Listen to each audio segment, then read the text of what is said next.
that's one of the first things you should also do when you're creating your offer, is to think, okay, this is cool. I solved this problem. There's people will be happy to hear about it, but why would they choose me and not any other option that's available in the market, right? Competitors, alternative solutions. So you have to consider that and think, okay, out of all the available solutions people have in the market, what have they tried before? And you get that by talking to people, of course. And what have they tried that didn't work before? And how can I position myself as someone that has a different solution, completely like that goes against the norm, the standard, whatever is the most common thing in the market. You should think of ways, like specific ways that your approach to the issue you solve. What is different? Like maybe there's some mechanism you use, a conjunction of two skills that you put together in one, and then you create something unique. You can also think about your life, like your origin story, like you said. Think about your own origin story. What sparked? How did you discover your unique mechanism? Maybe it was a book you read. Maybe it was a trip you had to a very weird, exotic country. And then you kind of have to position your offer in that way. You highlight those unique things that make your approach very different. But that's actually very key, especially in competitive markets like yours.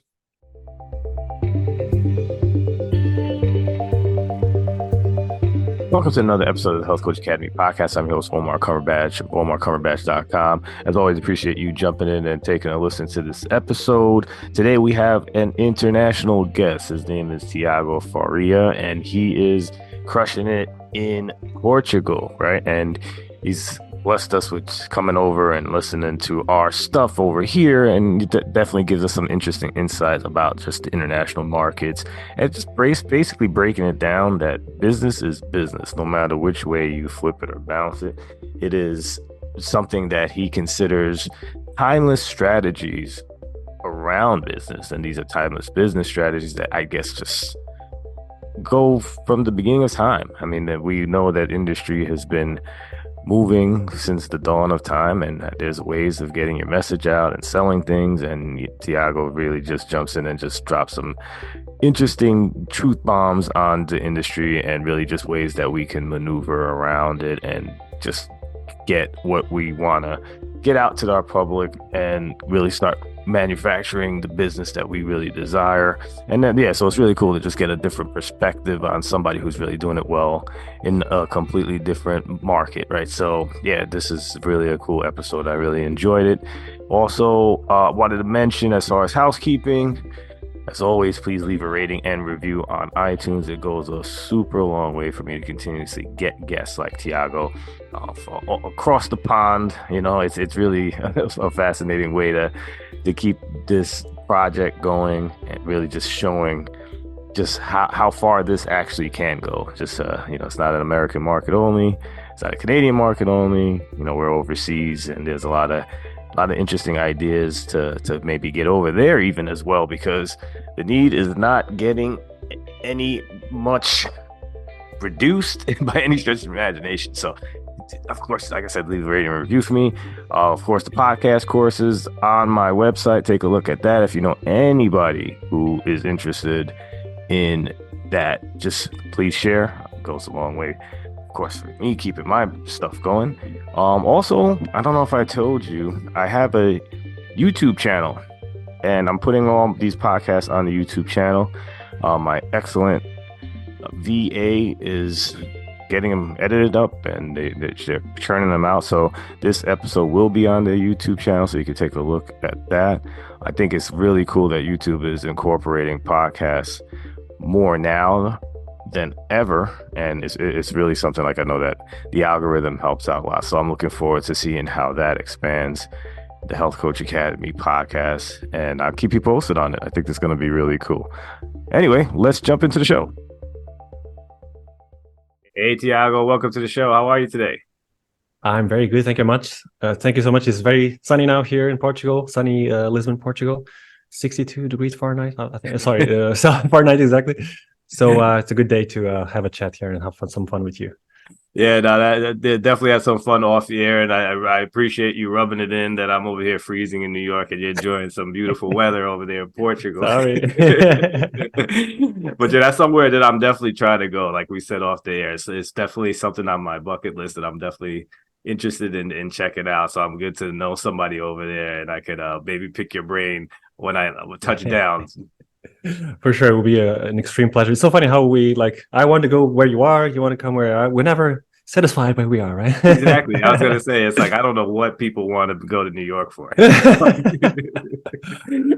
No, it's magical, man. I think we because here in Portugal at least we watch American movies, American TV shows. So for us, it's like a movie experience when we go there. Oh my god, yes, it's very very interesting. I really love it.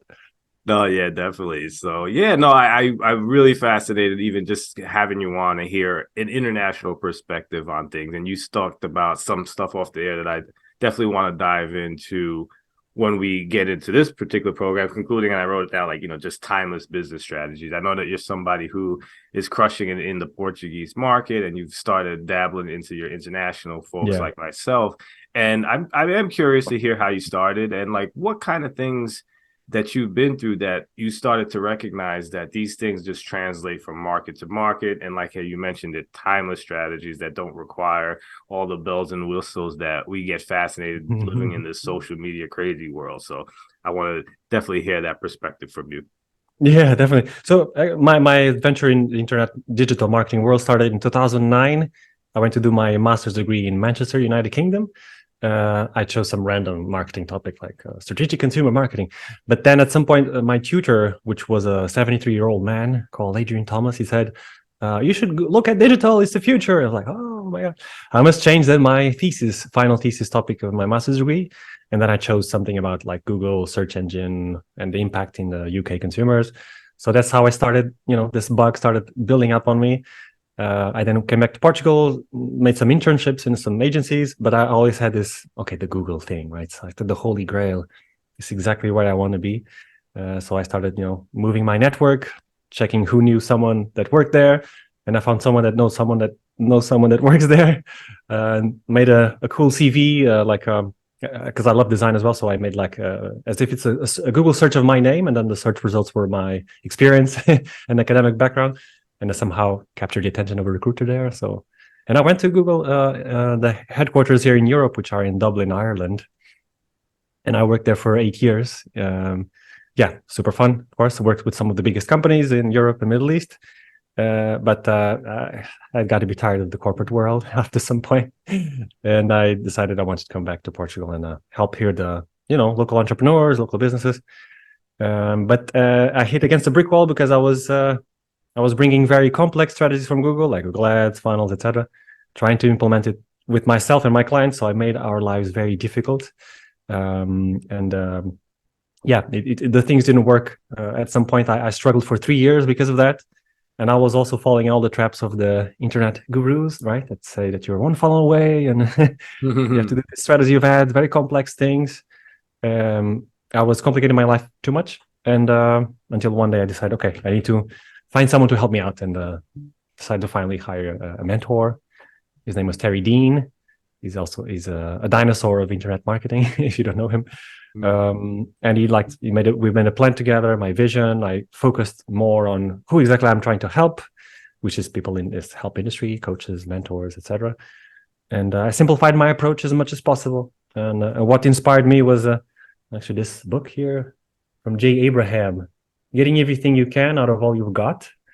This last sentence, all you've got, it's what started making me think, okay, what do I have? What can I leverage right now in order to start getting, dream clients and helping them in the same way?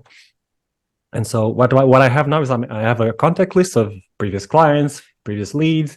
I have an audience that I've been growing, and I have a network of influential people that I've been growing also in the past. And, and that's how my anti-marketing approach got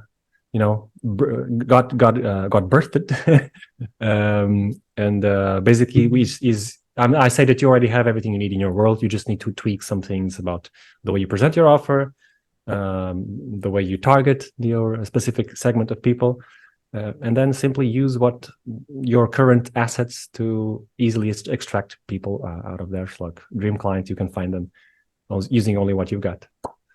No, I love that concept because, again, a lot of health coaches starting out think that they don't have a lot of stuff that they can work with. So I'd love for you to expand on that a little bit, especially if a person doesn't have an audience that they believe is adequate to get some of this movement going. Yeah, definitely. So I think the most important thing that I didn't do, and most people don't do when they go to online, like many health coaches just go online and they say, okay, I'm a health coach and I help you lose weight. It's a bit of bland, generic messaging that it's very hard to resonate with anyone, right? Especially nowadays where there's so many offers out there in different ways for people to solve this kind of problem, right?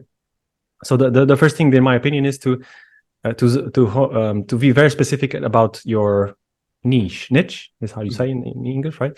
So who is the person you are trying to help, and what is the specific problem that they want to solve right now, that is urgent for them to solve right now?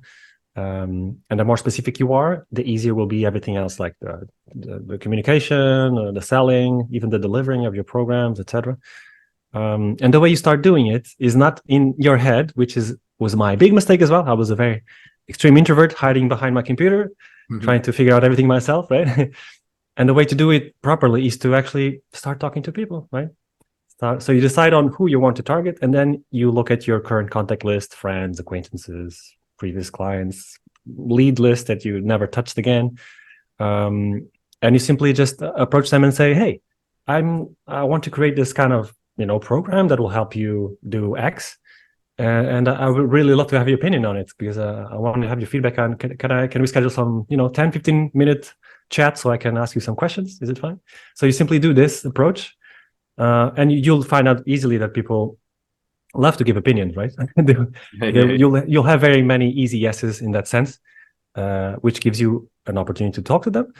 The first advantage is that you can interview them and understand even better your markets, like what is their main frustrations, how do they feel during the day, what disturbs them the most, the main obstacles, and then also the other side, like what is their main goal, their objectives, what is their dream future, and you ask those questions and try to be as much detail as possible. Try to extract the most emotional language, because that's what will help you create an offer that reflects what the market actually wants and needs, right? Instead of you deciding, okay, they need this. No, they will tell you, we're actually suffering with this, and we want a solution right now to solve this, and we want to feel like this. And so if you talk to 5-10 people in this area, you'll extract amazing data that then you can go back to the drawing board, create your offer that reflects, okay, I solved this specific problem that they're feeling as an urgent problem right now. It's not losing weight. It's not feeling healthier. No. For example, maybe you notice a trend or a pattern that people are, they're struggling with the back pain, or they cannot go upstairs because their knees are, they're struggling to even go upstairs in their home. And those specific urgent problems is exactly what people will be more willing to buy. They'll be willing to buy and pay well for someone to help them solve it. And so that kicks out this strategy, because you go back to the drawing board, you create a cool offer, and then you can go back to those people and say, hey, I just created this offer that solves the problem you told me you had. Like, what do you think? And you can either, maybe the person will be interested already to become your client, which is a super easy, quick win, right? Or you can even ask the person, by the way, do you know anyone who would need this kind of offer, that will be interested in this?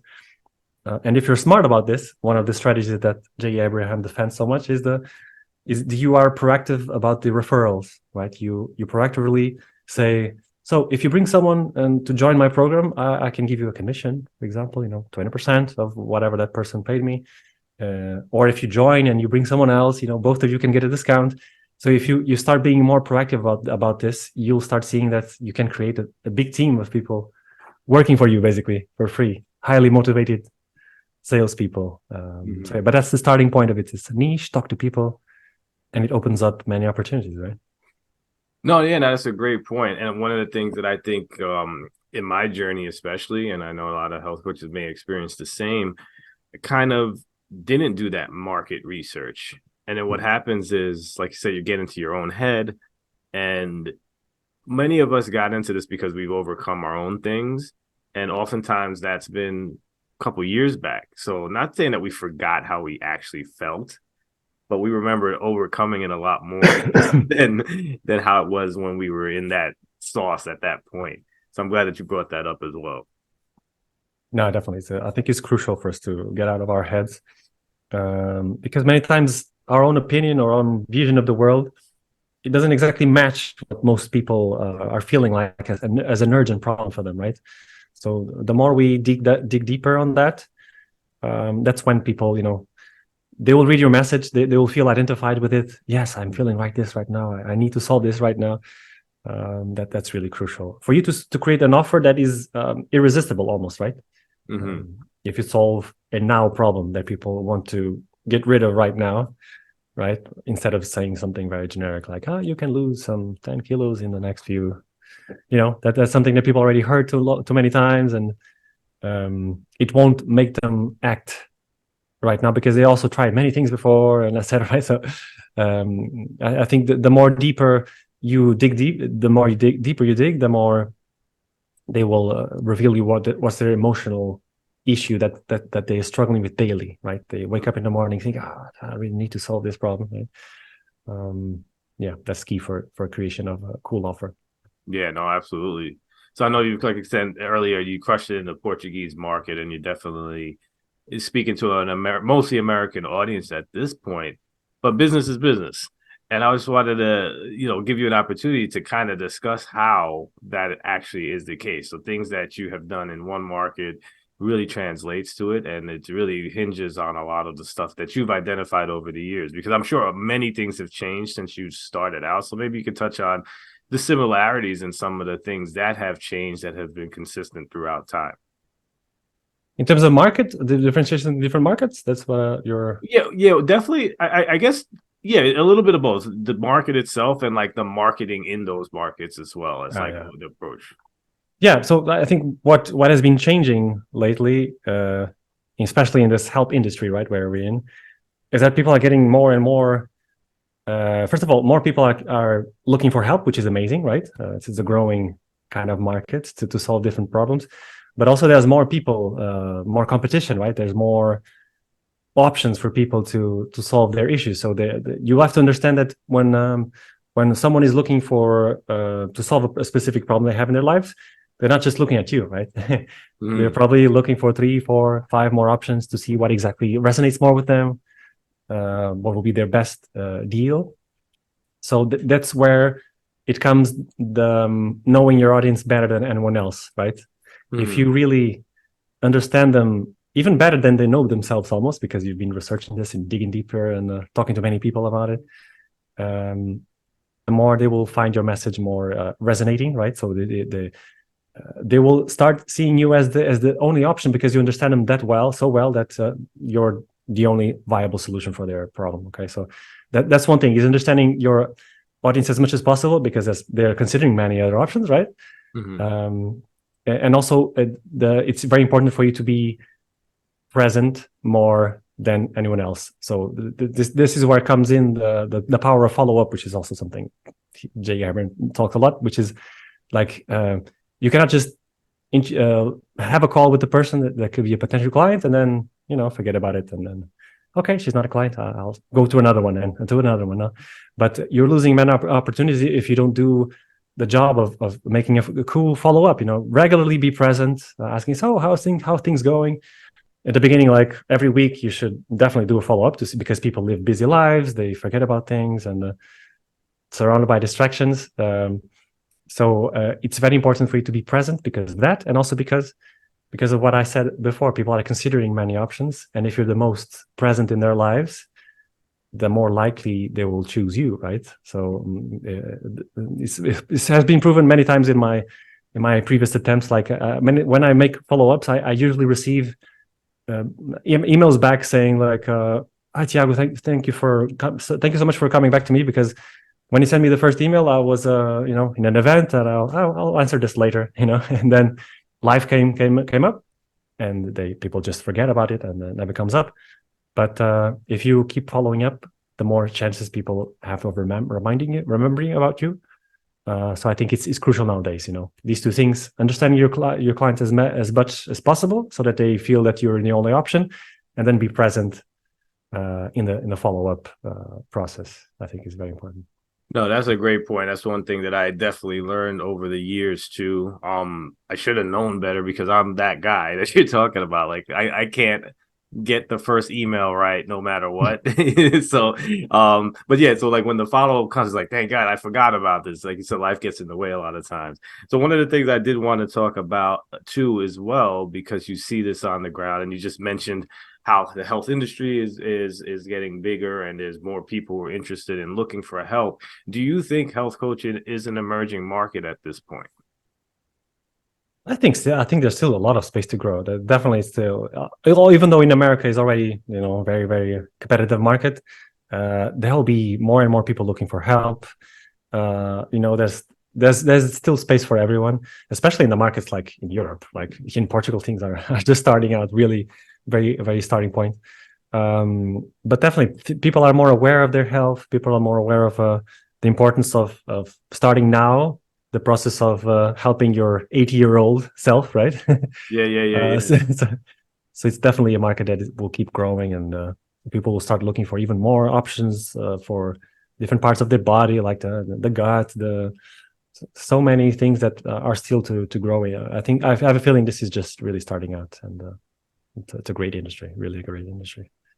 And you kind of touched on that. Like you said, there's a way, you mentioned the gut, right? So when I think of that, again, that's really a targeted niche. Like, what would you think, as far as advice wise, would you give a health coach to differentiate themselves in a market that is often considered saturated?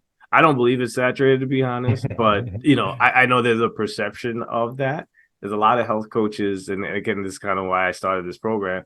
There are a lot of health coaches, but there's not a lot of health coaches doing much, right? They got their certificate. They kind of just said, hey, you know what? I got my certificate, and they just don't take that leap into the waters of the business aspect of it. Yeah. So yeah, I just wanted to see if you had any tips in that regard. Yeah, definitely. I think that's one of the first things you should also do when you're creating your offer, is to think, okay, this is cool. I solved this problem. There's people will be happy to hear about it, but why would they choose me and not any other option that's available in the market, right? Competitors, alternative solutions. So you have to consider that and think, okay, out of all the available solutions people have in the market, what have they tried before? And you get that by talking to people, of course. And what have they tried that didn't work before? And how can I position myself as someone that has a different solution, completely like that goes against the norm, the standards, whatever is the most common thing in the market? You should think of ways, like specific ways that your approach to the issue you solve. What is different? Like maybe there's some mechanism you use, a conjunction of two skills that you put together in one, and then you create something unique. You can also think about your life, like your origin story, like you said. Think about your own origin story. What sparked, how did you discover your unique mechanism?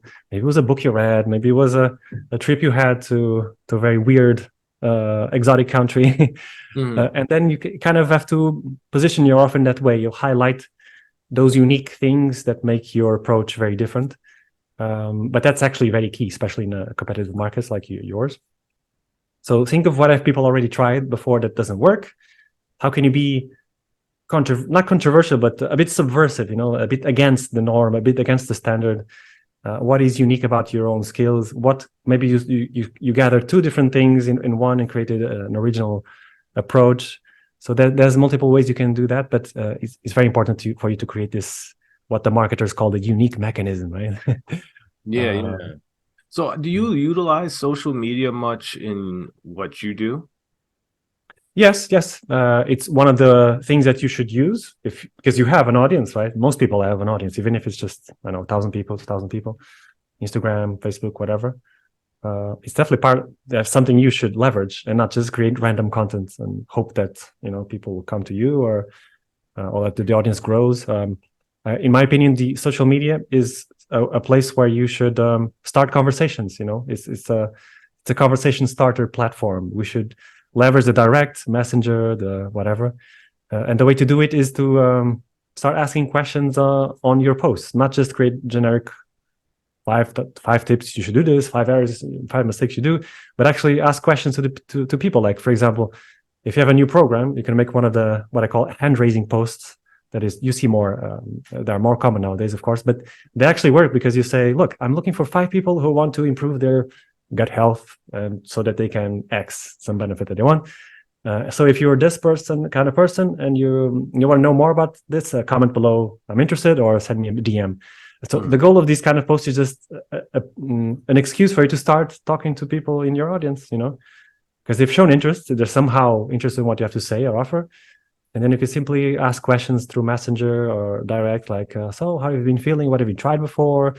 What is your main goals? You ask questions and you see if the person has the problem you can solve. And then you simply, the way to sell it is very easy. And then you say, okay, would you like some help with that? That's it. Selling can be as easy as asking questions. They tell you what they need and want, and you just ask if they want help with that. And then you can have a call, and show your offer, etc.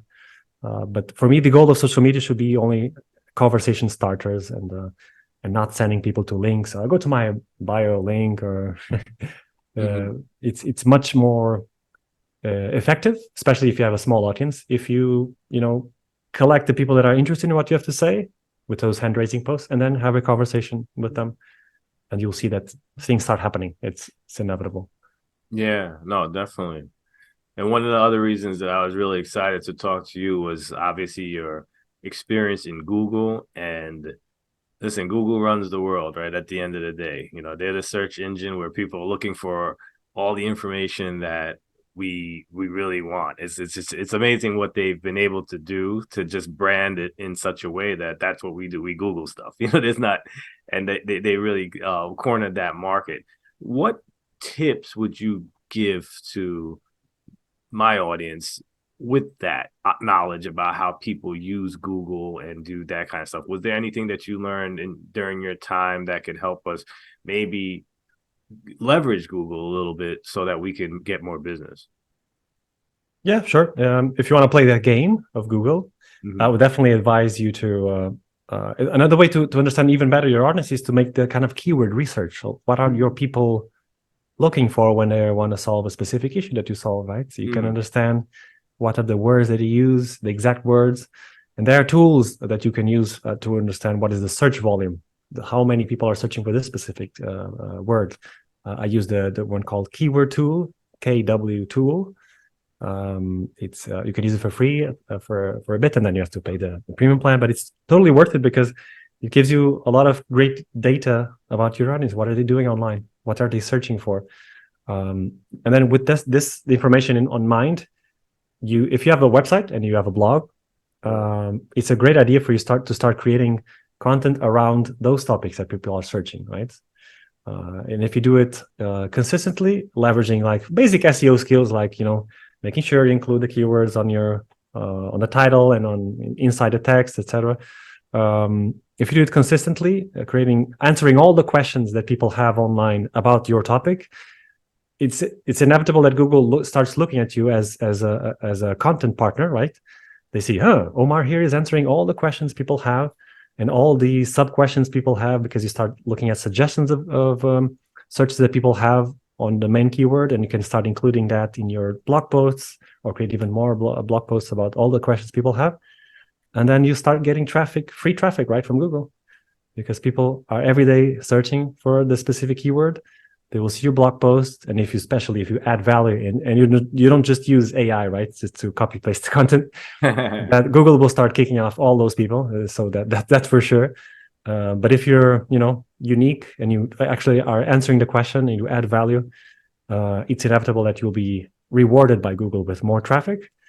And then you can do all the fun stuff like adding the pop-ups to start collecting emails, to create your own email list, which is also amazing, right? Because the faster you remove people from the internet and bring it to your email list, the better it is for you, because it's your email list, right? It's no one else's. And you have this, you can contact daily with those people that are in your list, and that's an amazing way to grow a very cool business online as well. It just takes some time, right? And dedication. It's not Yeah. a magical button. Yeah, no, but the good thing is like you are leveraging Google, right? So at the end of the day, if you are putting content out there, you are putting some keywords out there. Not only Yeah. help you, establish an outline of what you're trying to, the question that you're trying to answer, but it also gives you a opportunity to grow while you're using this type of software. And I'm glad that you brought up AI because it is what it is. It's the hot topic now. I'm glad that you said Google recognizes some of that because I've heard some strategies out there where people just let AI do the whole thing, cut, paste. Even if now it's fine, but it will eventually be figured out, and it's not a sustainable strategy if you just keep doing that. Yeah, no, it makes sense, and you just don't want to get kicked off or or banned in some way. There's a million ways to get banned nowadays to begin with, but if you're gonna get your content shut down because you're stealing, that's the good thing. But I'm glad that you brought that up because I would love to hear your I'm curious to hear about your opinion on the AI and maybe how it can benefit us because I definitely use it to some extent too. For sure. I mean, AI will make our lives much easier for sure. I just don't like the idea of people just using it as a copy paste. Creating a whole blog just by AI, creating books with AI, creating courses with AI, because that's AI basically reflects what the most common opinions in the world, right? The most common information, and then if you keep doing that, most people will start sounding also very similar, like similar opinions, similar voice, a bit robotic voices. So for me, AI is more a tool for you to brainstorm ideas, to help you out with mostly brainstorming ideas and thinking of okay, I need ideas to do this, or I need a structure to create my new blog, and then you can ask for this is an idea of a structure, and then you create your own original content on top of that, right? But I think it should not be used. I think it will not replace our work totally, because I think what differentiates everyone is your uniqueness. It's yourself. It's your personality. And you cannot have that with AI, right? I mean, okay, you can say, I'm this person, look at all the content I created and create something like this. I have a feeling that you should not use AI for that if you want to really be different and be different from anyone else. I think that's my stand on AI.